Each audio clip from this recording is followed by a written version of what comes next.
breaking into the music business is a unique journey for everyone, but the love of music and the culture is the connecting tie. These are the untold stories of how Canada's most prominent Black entertainment professionals got started in an industry that never sleeps. I'm Jesse Jones, and welcome to Season 2 of AMPLIFY. Yes, the music industry can be a gateway to fame, but it's also a battleground of obstacles.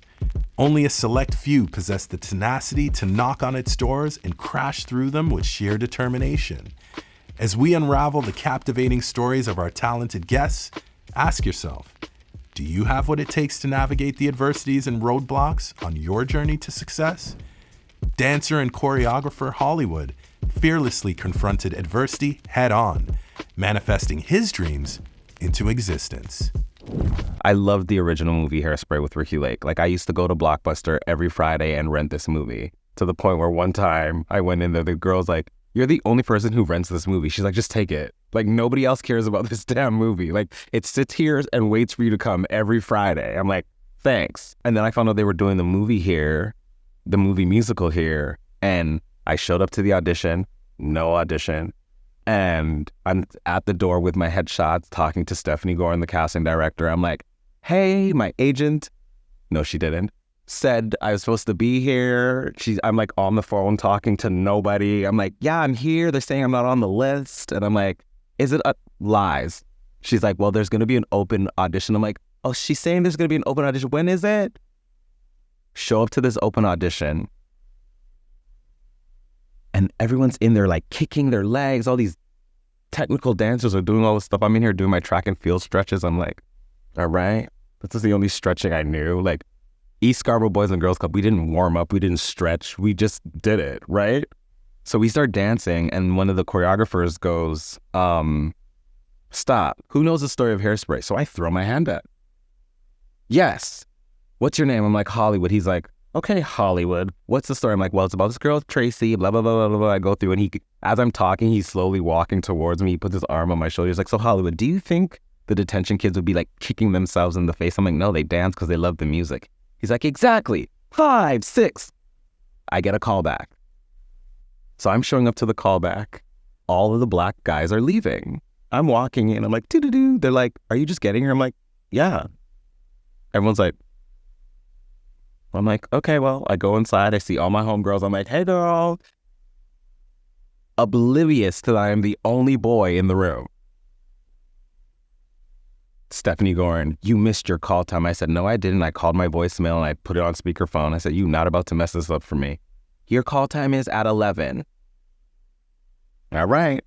So same choreographer comes in. "Which boy missed his call time?" I said, "Actually," he said, "Oh, it's Hollywood. He's fine." All right. So I get the girls to teach me their combo. It was slightly different. So we go in the room. Again, like all the producers, the director, everybody, room full of Black women, me. They're like, "Okay, we're going to run from the top." I put my hand up. "Do you want me to do the boy version or the girl version?" Don't play with me. All of it. I made that happen. So how do you emerge stronger with every rejection? One determined Grammy-nominated producer, Quest, refused to let the challenges of rescheduling and the echoes of no shatter his dreams and extinguish hope. I remember living in LA about 6, 7 years ago, and it was me and a bunch of friends. Me, my boy Junior T, my boy Addy, Crooklyn, and my cousin Rich Kid. And we were living in LA for about, I think it was like 5, 6 months at the time. And every morning, me and Addy would wake up and we would go to this Vietnamese restaurant down the street from the house, and we'd have lunch and we'd sit there, we'd plan out the day. We'd be like, "Okay, we're going to do this session, we're going to have this meeting," so on and so forth. And I remember being so excited, and we were all just so invigorated, like, "Yeah, we're in LA, we're going to get it done, we're going to take all these meetings," and then having people just flake, like left, right, and center. I remember this one meeting, we had pulled up to the office. We're like, "Yeah, we're here." We were like 15 minutes early, and then the person we were going to meet was like, "Hey, yeah, let's reschedule to another time next week." And we're like, "We're at your office." He's like, "Oh, it's all good. Like, we'll figure it out." Again, it was just one of those hard lessons where we had to learn. And I remember like it got to the point in the trip where we were so frustrated because we're like, yo, why isn't anything working? Da, da, da, da. And again, it was just one of those things where we weren't a priority at the time for the people we were meeting because of where we were in our careers. Whereas fast forward, when our careers started to blossom a bit more, those same people came back around like, yo, why didn't you hit me? And it's like, oh, okay, I understand how this works now. So it's one of those lessons where I definitely had to learn on my own. MJ, the host of Pure Country Radio, tapped into her audacious self-confidence and mouth to get her foot in the door. It was my mouth. It was my mouth that got me the on-air gig. I was supposed to be upstairs selling, making my sales calls. And I went downstairs to use the washroom, which happened to be near two of the studios. And I walked past one of the on-air studios and saw and overheard 3 men talking about women. It was 2 older guys and 1 younger dude, and they were trying to school this younger dude on, what women like and how you should make. So I stopped and I went in and said, excuse me. Well, no. Basically to the younger, don't listen to these 2 fools right here. They don't know anything. And so for about 45 minutes, we're having this conversation. One of the men happened to be the morning show host on the pop station. And without me realizing it at the time, he was directing the conversation as if we were on the air. And I just was giving my 2 cents. You guys are idiots. And in a fun, loving way, right? So, and I think, 45 minutes, and then an hour went by, and then another 45 minutes, and it was crazy. And then the next day, I got a call from the program director. He said, we need to go for lunch. I thought that was it for me. I wasn't getting my sales calls done, and I thought I was going to get fired. And he sat down, I had a Caesar salad in front of me, and he says to me, do you think you can make talking your living? Sure. Sure. Within a couple weeks, I did a testing at midnight after a Pitbull concert, and I think I talked about him shaking in his white pants and how exciting it was. And within a week, I had a morning show. I was on the morning show as a co-host. While confidence and self-belief can open doors that were once closed, reaching new heights and possibilities requires unwavering determination to push further, like Carey. Her ambition and drive led her to realize she wanted Jazzy's job. Jazzy, as our boss of the street team, he would be in rooms and, providing feedback to not only artists, but managers and also like the label execs. He would bring us in here and there, but primarily he would just tell us what we needed to do.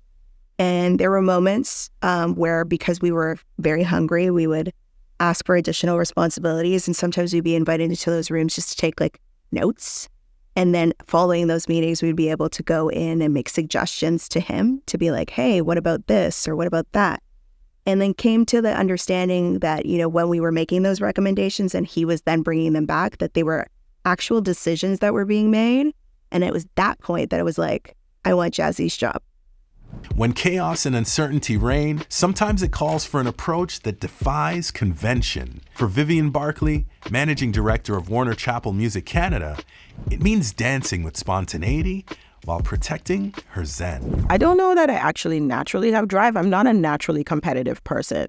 I don't compete with other people, and I don't compete necessarily with myself. But what I will do is if I say something, so if I say, oh, I'm going to go and climb this mountain, and then I verbalize it, outwardly verbalize it, then I will do it. But I absolutely do not keep lists. I do not make 5-year plans. I don't have a 10-year plan. I don't have a personal mission. I do not have affirmation things all over my walls. I don't. I absolutely do not. I know a lot of people do this, and I know a lot of people, it really helps them to have focus. I think I'm just naturally focused. But then at the same time, I'm kind of if you look at my social media, we'll say work hard, play hard, zen hard. And I truly believe in that. So when I'm in work mode, I'm working. I will give you 110% of myself. I'm totally there. But I have zero problem with then tomorrow going on a 20K hike and not answering my phone. Like, I'm equally driven about, you know, trying to make the plantain waffles I was making yesterday work as I am with fixing some music thing, or like we're in the middle of building a new building and I walk around and I'm like, what's happening right now with this like light thing? Like, it doesn't matter to me. Like, I don't, like, some people make distinctions about various parts of their life. I don't. I just walk around and go, okay, cool. That's not supposed to look like this. Can we fix it? I don't know that I'm very organized about what people perceive as drive. As the melodies of life intertwine with the rhythms of destiny, the dance with adversity becomes inevitable. It was an interesting time. Like, it was kind of all around us. But like, to the credit of even going back to Jazzy at the time, like, he would tell us, no, I'm not telling you who to talk to get into this club. You got to make your own contact. It was that same kind of mentality that we used to face the adversity, to be like, okay, you don't want me in this room? I'm going to make sure I'm in this room. Or you don't want there to be additional females on the team? Okay, we're going to make sure that there's some additional females on the team. Or that we're going to be here where you can't ignore us being here. So I would say that just using our voice and trying to be empowered, and also defending each other in a way where it was like very protective, to be able to say, like, I know that this person is contributing to this project just as hard as I am, and we deserve to be here. We deserve to be paid, because there were times that we weren't even paid. We were just doing it off the love.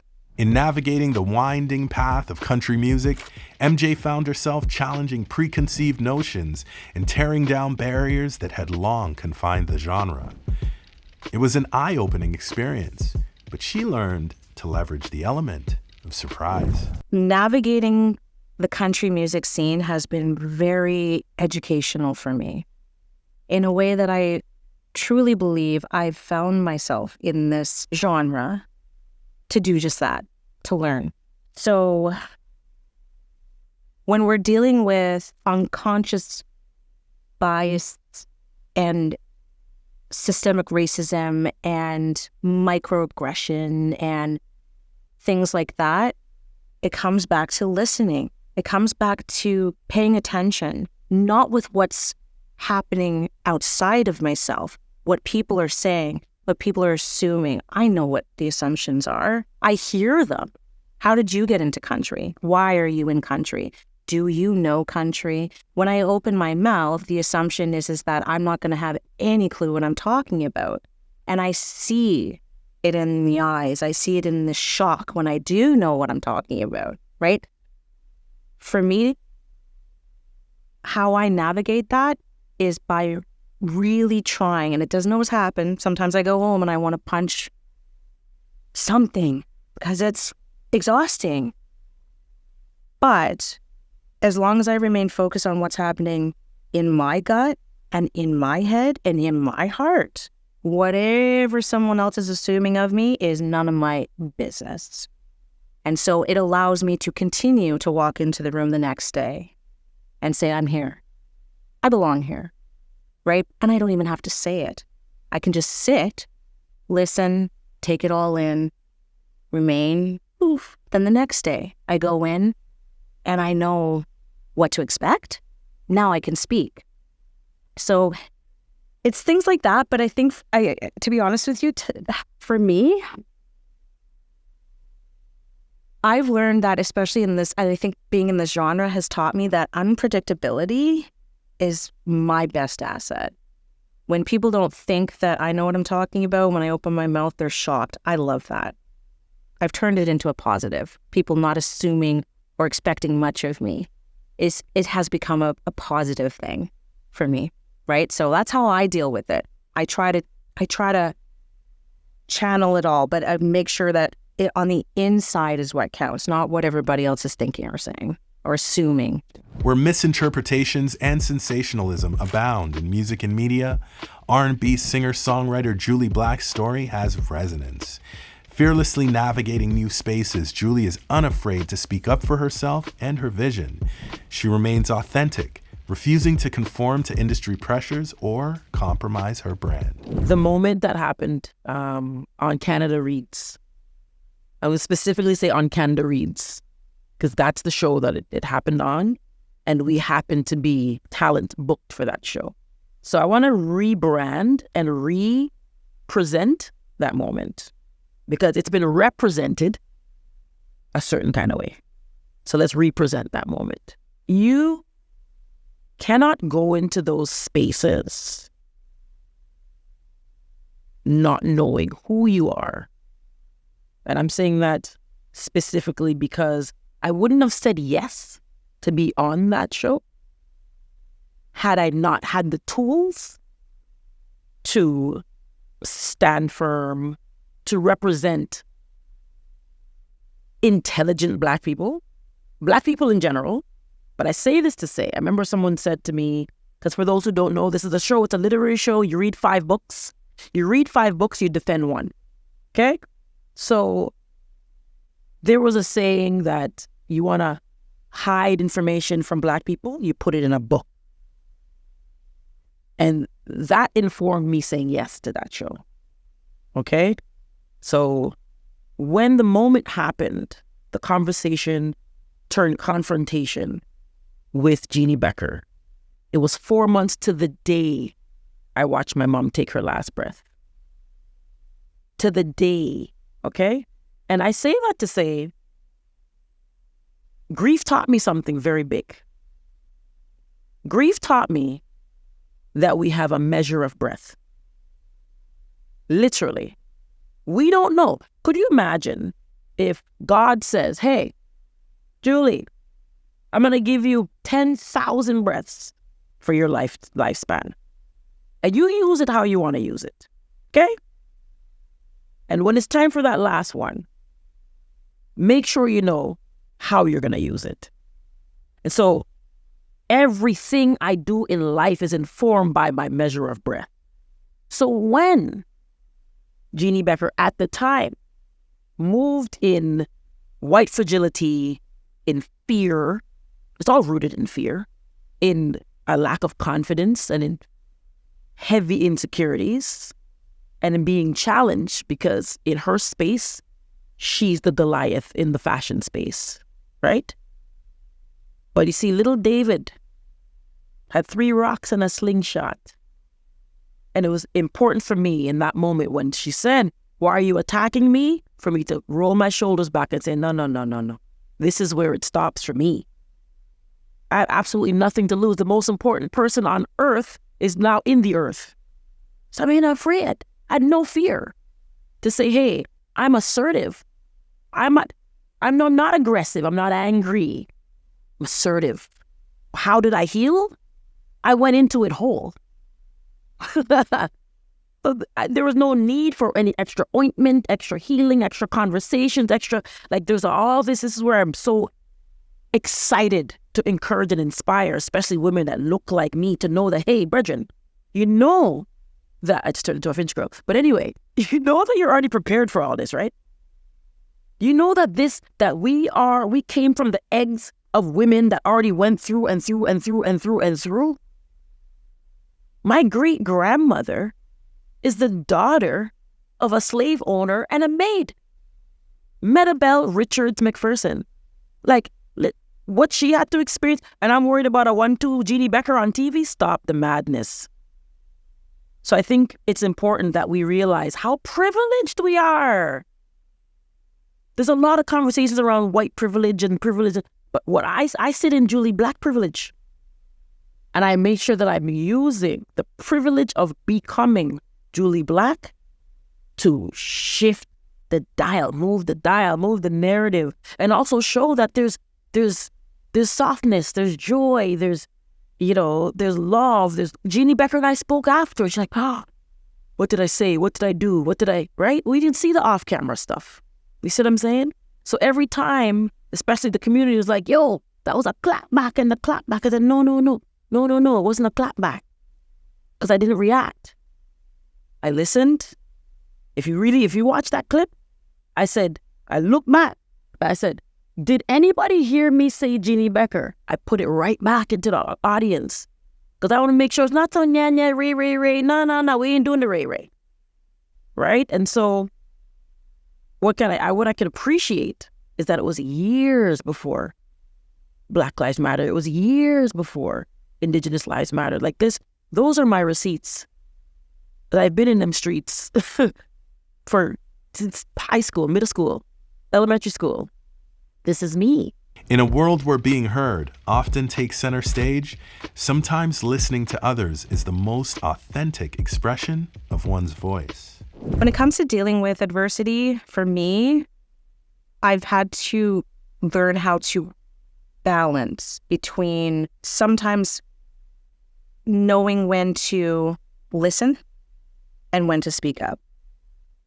I think that's been my lesson when it comes to dealing with challenges and adversity, is when to remain silent and when to speak up.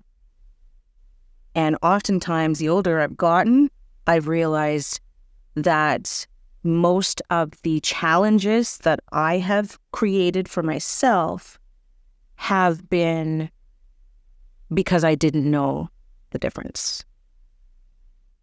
So now I do. In the face of adversity, we often feel as if we must push through and persevere no matter the cost. But as we navigate challenges and confront difficult situations, it's important to remember that practicing self-care can be a powerful tool in managing adversity. Dealing with adversity in various forms, whether it's racism, bigotry, unconscious bias, and being able to still take care of yourself is definitely a challenge. I think it's become a bigger challenge now, more so than ever, with like the introduction of social media, because I think there was a time way back when where, yes, it was commonplace and it was just a norm, unfortunately. And we grew to a point where I don't want to say we got out of it, but I want to say it was more disguised. It was a lot more disguised. And now I feel like with the introduction of social media, people are in a space where they can hide behind a Twitter account and say whatever they want to say, or hide behind whatever internet face and just spew hatred. And it's unfortunate that some people feel that way. And there's a lot of relearning and unlearning that still needs to happen, especially even within our own community. Because I feel like, back to your point about self-care, self-love is still something that we need to understand for ourselves.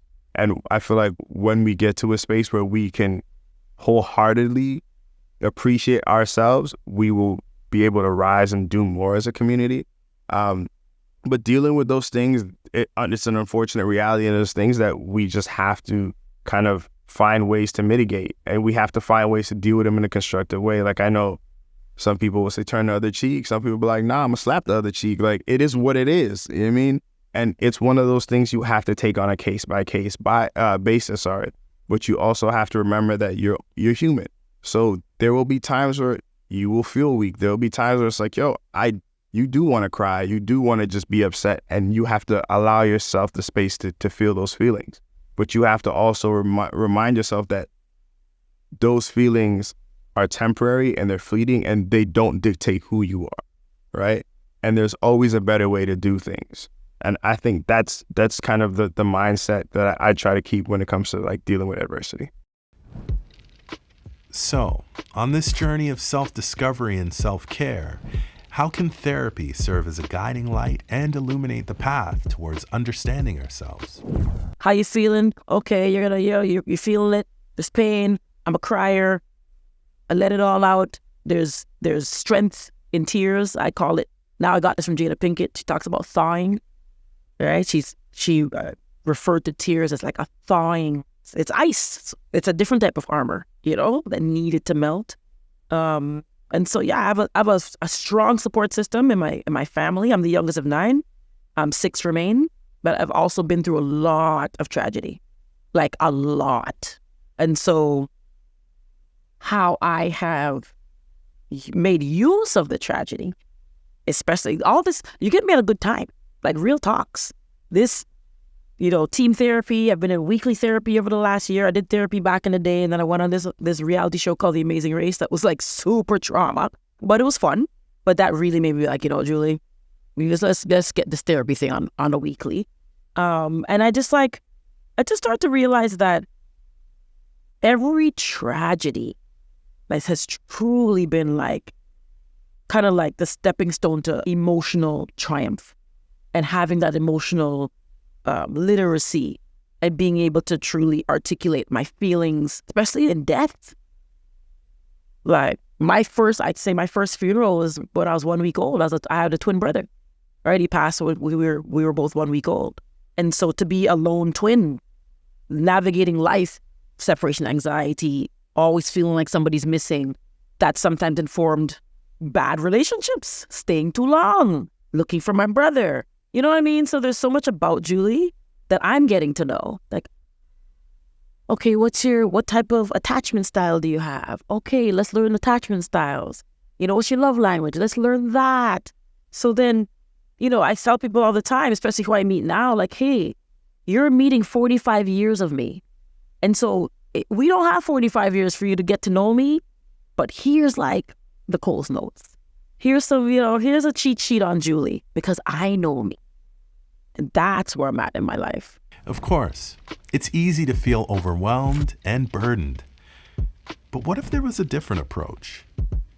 What if we could learn to let go of those things that don't serve us and choose not to take them on? How I take care of my mental health is you don't take it on. So Jully Black is one of my writers. I also class her as a friend, and she's an emotional human being, and it's fine because it makes great, beautiful art, right? But she'll tell you all the time that, she'll come sometimes, calls me or comes to my office, and she's dealing with something that she's trying to work through. And I always say to her, like, don't take it on. Like, I'm the queen of don't take it on. Because what's the point? Like, what is the point? I think you have to have coping mechanisms. And if that for you is yoga or meditation or seeing your therapist, everybody needs a therapist. You can pick whatever that is for you. But I do think that just understanding what I can change and what I cannot change, I think makes the big difference. If there's something that I can change, I will move heaven and earth to change it or to fix it or to do the right thing. But if there's something that happens that you literally have zero control over, the fire is coming. You need to jump out of your car and go into the ocean. You just got to roll with it. And you just got to not take it on. I've had my car broken into. I've had my computer stolen. I've been fired. Like, things happen, and you just got to go, okay, and I'm still here, and on to the next. I'm not a wallower. I think when I was younger, because we all like a good cry, and a good cry is amazing for everybody. Cry in the shower, though, of course. But I used to like cry at things, and then I would see after about 10, there's like a sweet spot in crying where you'll look ugly the next day.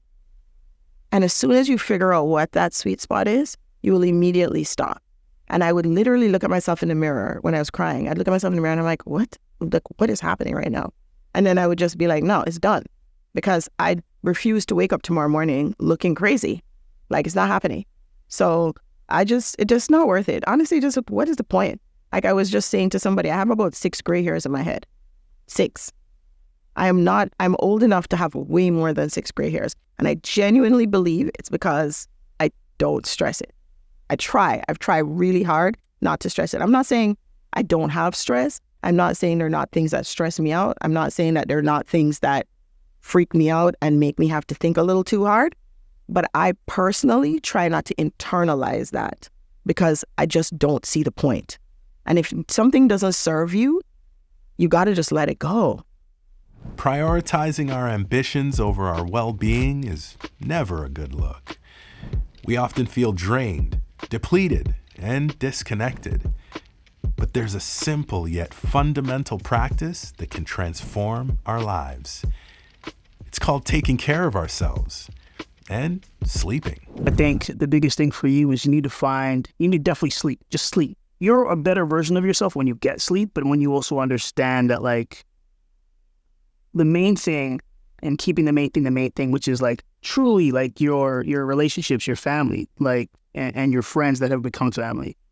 Those are 10 times more important than anything else, right? And you can grind for someone else's business or grind for your own business, knowing that like you are the janitor and the customer service and the accountant and whatever. But if you're not good, nothing else can be good. If you're not in a good place, you can't produce good fruit. So make sure that you are at optimal strength, mental health, physical health, spiritual health. And when you are back in the spaces that you need to be in, you're going to be outpouring real good nurtured fruit versus maybe a bad attitude over here or, a product that you had to rush out the door because you had no time for it. And instead of getting it 100%, you only gave it 15%. So.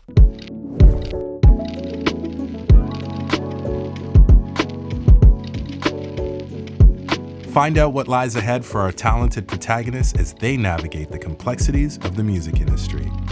Discover how they overcome rejection and criticism and use their talents and grit to pave their way to success. Tune in to episode 3 of Amplify to uncover their triumphs, trials, and tribulations.